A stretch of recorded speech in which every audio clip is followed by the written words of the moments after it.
കുറച്ച് ദിവസം വീട്ടിൽ പോയി നിന്നിട്ട് പിന്നെ ഇക്കാടെ വീട്ടിലേക്ക് വന്നു കഴിഞ്ഞാൽ ഇവിടെ കാര്യങ്ങളൊക്കെ ഒന്ന് റൊട്ടീൻ ആവാൻ വേണ്ടിയിട്ട് ഇനി കുറച്ച് ദിവസം എന്തായാലും എടുക്കും. അപ്പം ഇന്ന് നമുക്ക് പുറത്തൊക്കെ പോകാനുള്ളതുകൊണ്ട് രാവിലെ എണീറ്റ പാടന്നെ ഞാൻ പിള്ളേർക്ക് പാലുണ്ടാക്കി കൊടുത്തു.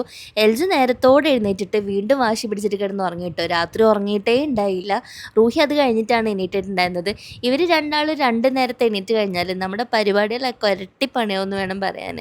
അപ്പോൾ അതിൻ്റെ ഇടയിൽ ഇവാൻ സ്കൂളിൽ പോയിട്ടുണ്ടായിരുന്നു. പിന്നെ ഒരു ഉച്ച നേരമായപ്പോൾ രണ്ടാളും എഴുന്നേറ്റപ്പോൾ ഞാൻ വേഗം പോയി രണ്ടാളും കുളിപ്പിച്ച് കഴിഞ്ഞപ്പോഴത്തേനും പിന്നെ ലഞ്ചിൻ്റെ നേരമായിട്ടുണ്ടായിരുന്നു. ലഞ്ചിന് ഇന്ന് കുറുക്കാണ് കൊടുത്തിട്ടുണ്ടായിരുന്നത്. ധാന്യപ്പൊടിയാണ് കേട്ടോ കുറുക്കി കൊടുത്തിട്ടുണ്ടായിരുന്നത്. ഇതാണ് ഞാൻ പറഞ്ഞത്, ഇവിടെ വന്നു കഴിഞ്ഞാൽ ഇനിയിപ്പോൾ കാര്യങ്ങളൊക്കെ ഒരു ഓർഡർ ആവാൻ കുറച്ച് ദിവസം പിടിക്കുന്നു. സമയമൊക്കെ എല്ലാം അങ്ങോട്ട് കൊണ്ട് തെറ്റി, ശീലങ്ങളൊക്കെ മാറിയിട്ടുണ്ട്. പിള്ളേർ രണ്ടാളും ഉറങ്ങി കഴിഞ്ഞപ്പോൾ എനിക്ക് കുറച്ച് ചില്ലറ പണികളൊക്കെ ചെയ്യാനുണ്ടായിരുന്നു. അതൊക്കെ ചെയ്ത് തീർത്തപ്പോഴത്തേനും ഇവാൻ സ്കൂൾ വിട്ട് വരുന്ന നേരമായിട്ടോ. ഇന്ന് നമുക്ക് പുറത്ത് പോയിട്ട് പിള്ളേർക്ക് മൂന്നാൾക്കും ഡ്രസ്സ് ചെയ്യാൻ വേണ്ടിയിട്ട് മെഷർമെൻ്റ് ഒക്കെ കൊടുക്കാനുണ്ടായിരുന്നു.